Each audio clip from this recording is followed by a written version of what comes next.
Here. I sat in a chair across from her desk and clutched my books to my chest. I'd never been in her office before. She had many nice green plants in front of the window and a small fish tank in one corner. I stared at the brightly colored fish swimming back and forth, back and forth. Then Miss Johnson spoke. I received a call from Mr. Shanaman, the principal at Evergreen Elementary, and your brother's been suspended for fighting. Nurshan? Yes, Nurshan Alazova. She read his name from a pink message slip. They haven't been able to locate your mother, so they called over here to see if you could help. Is Nurshan all right? Yes, and I believe the other boy wasn't seriously hurt. Who did Nurshan fight? It was a foolish question.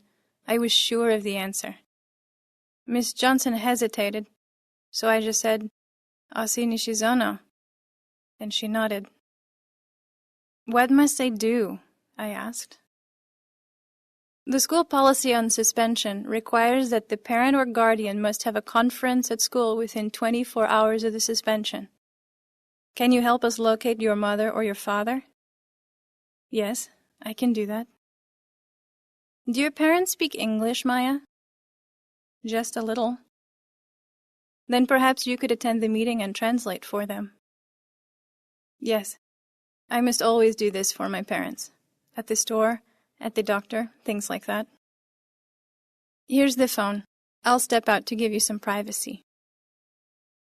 Miss Johnson left the office, quietly closing the door behind her. I looked at the nameplate on her desk. Catherine Johnson, it said. Outside her window, the sky was gray and it had started to rain. I stared at the phone, wishing I didn't have to be the messenger with this bad news. Then I called the Northwest Cab Company and asked them to contact my father. Ebek Alazova, Cab 191.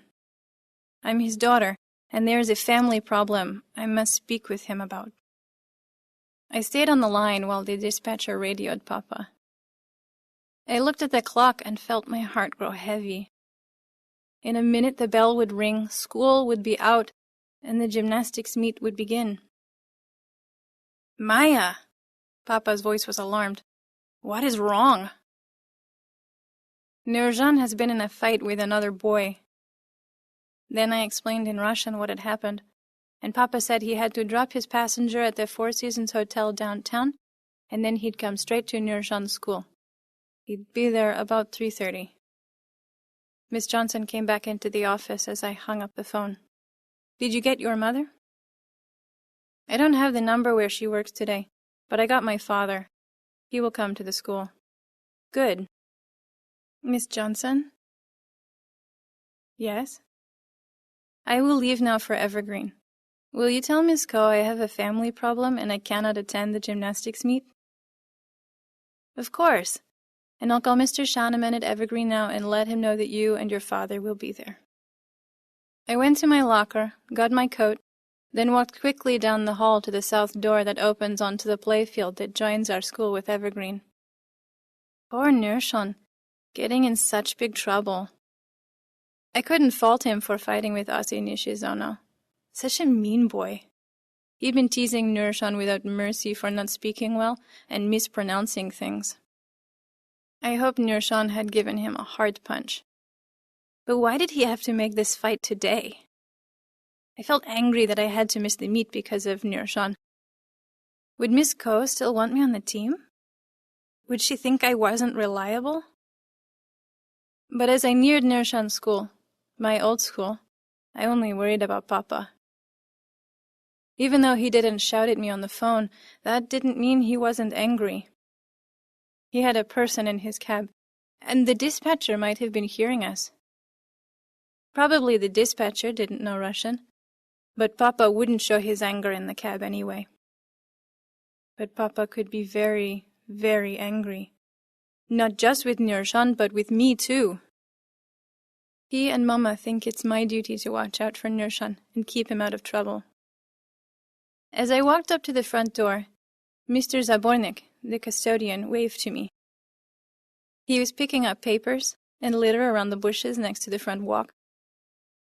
It was still raining lightly, and Mr. Zapornik's wet gray hair was pasted against his forehead.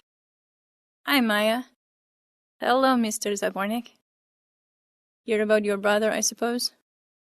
"How did you know?" "I was fixing the drain pipe when it happened." He pointed to the corner of the building by the edge of the playfield. "That kid Ossi Nishizono was teasing Nurshan something fierce, telling him he could never be a real American, making fun of the way he talked." He bent down and picked up a candy wrapper. It reminded me of how this bully used to treat me when my family came after the revolution. Oh, I think Mr. Zabornik could tell I didn't know what revolution this was. The Hungarian Revolution, in 1956. He looked out over the playfield and folded his arms across his chest. "Guess some things never change." "Nurshan's going to be suspended."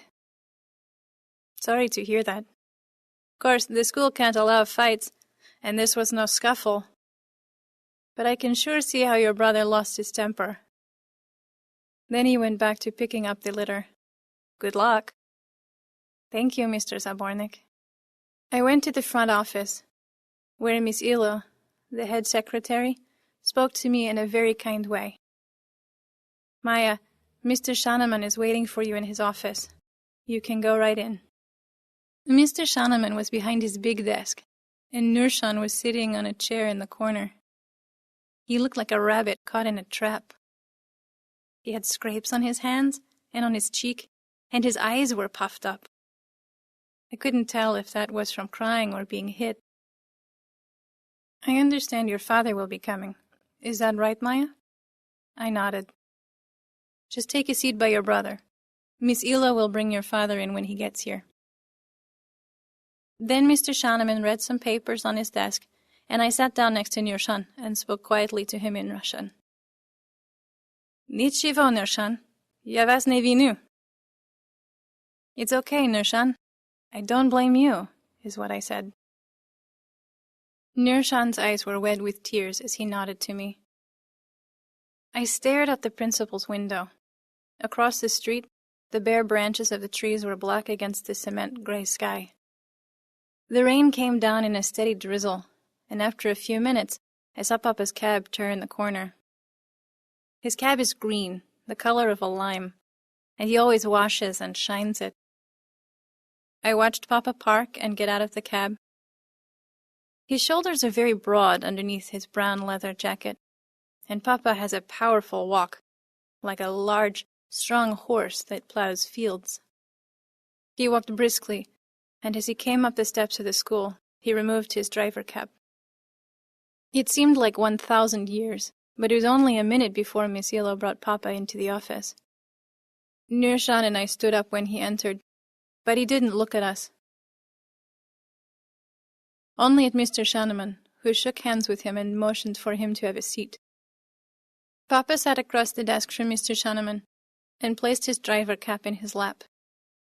"We have asked Maya to translate, Mr. Alasova." "Yes," Papa nodded.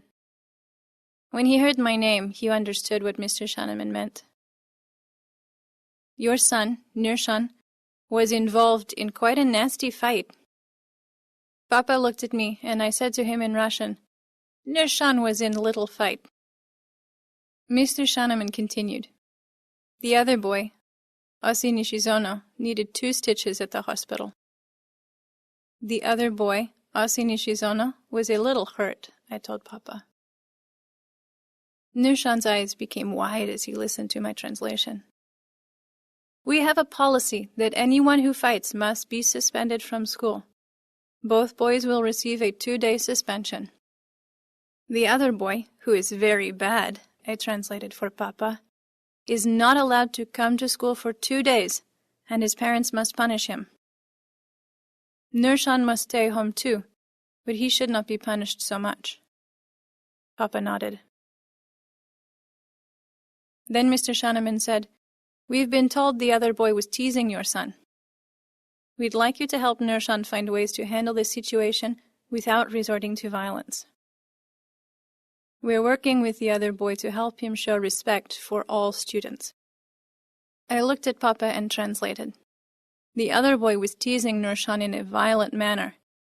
This boy will be punished and must learn to respect all students. We understand how Nurshan became so angry, and we ask that you punish him by not allowing him to watch television. Yes, I will punish my son as you suggest, Papa said in Russian. I looked at Mr. Shaneman. My father says he will teach Nurshan not to fight by giving him a very serious punishment. We are glad you understand the serious nature of the situation, Mr. Shaneman said. Then I told Papa in Russian the exact words of Mr. Shaneman. Mr. Shaneman held out a form on a clipboard. We require you to sign this to show that we've discussed the suspension and you'll keep Nurshan at home until Monday. Again, I told Papa exactly what Mr. Shaneman said, and Papa signed the form.